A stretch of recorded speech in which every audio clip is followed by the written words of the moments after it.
Já aconteceu com você de você estudar um conteúdo, ir para uma avaliação e na hora da avaliação você descobre que você não sabe aquilo? Não consegue, né? Mas você fez exercícios, você fez atividades, mas mesmo assim você trava? Não tô lembrado não. Vou te ensinar um método infalível para você conseguir avaliar antes da prova se você sabe ou não um conteúdo de física e evitar que você descubra isso na hora da prova. Eu me chamo Brian, sou professor de física e essa é a física que faltava.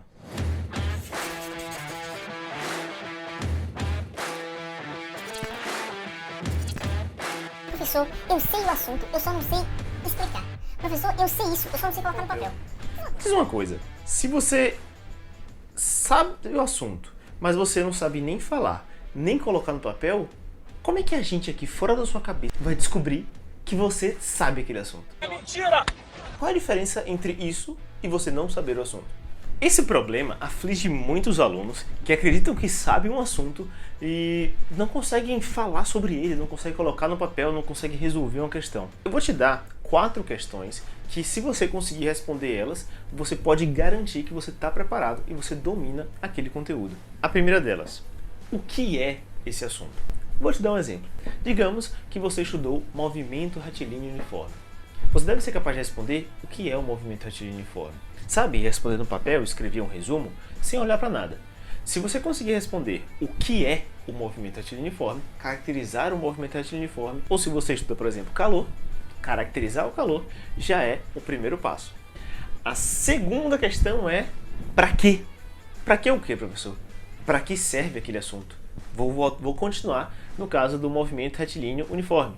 Para que serve o movimento retilíneo uniforme? Não sei. Aí aqui aparece um probleminha. Muitas vezes, até alguns professores já dizem para você que algum conteúdo de física serve para você passar na prova. Aquela coisa que você está estudando vai servir para o vestibular. E não caia nessa. Tudo de física tem que ter um para quê. E não tá lá só para você passar no vestibular. Não tá na sua ementa só para você fazer uma prova. Se tá ali é porque tem uma aplicação na sua vida. Serve para alguma coisa. Então, para que serve o estudo do movimento retilíneo uniforme? No caso dessa pergunta, serve para você conseguir determinar posição, velocidade ou tempo que um corpo leva para chegar em um determinado local do espaço.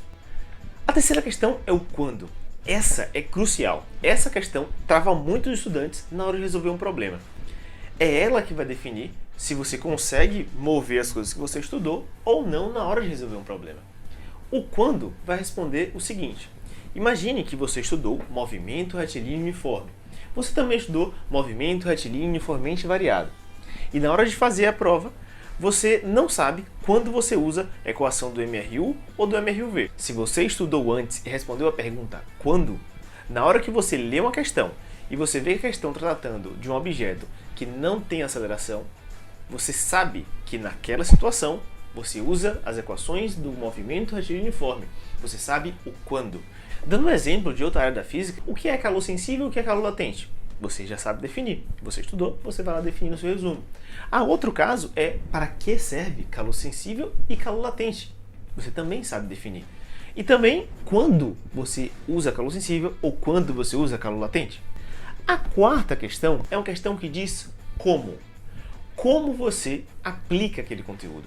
Essa questão ela tem muito a ver com a matemática do problema e também com conversões de unidades. Vou te dar um exemplo. Voltemos ao movimento retilíneo uniforme. Dadas as equações do movimento retilíneo uniforme, a pergunta é como você usa as equações? Não basta saber as equações, tem que saber usar. E saber usar não é só substituir os dados nas letrinhas da equação. Saber usar é você entender, por exemplo, as conversões de unidade, é entender que você deve tomar alguns referenciais, que você não vai colocar qualquer variável em qualquer lugar, de qualquer jeito. Esse é o como, é como você vai mover as ferramentas da matemática, das conversões de sistemas de unidade, para você começar a resolver a questão. Se você é capaz de responder essas 4 questões, você já sai na frente de muita gente na hora de entender uma questão de física, na hora de responder uma questão. Então é isso. Se você acha que essas dicas podem te ajudar, ou se você já aplica algo do tipo e te ajuda, deixa seu comentário aí, se inscreve no canal para acompanhar mais dicas e compartilha para os seus colegas. Eu acredito que muitos deles já passam por problemas como esse, e esse vídeo pode ajudar muito mais pessoas. Um abraço e até mais.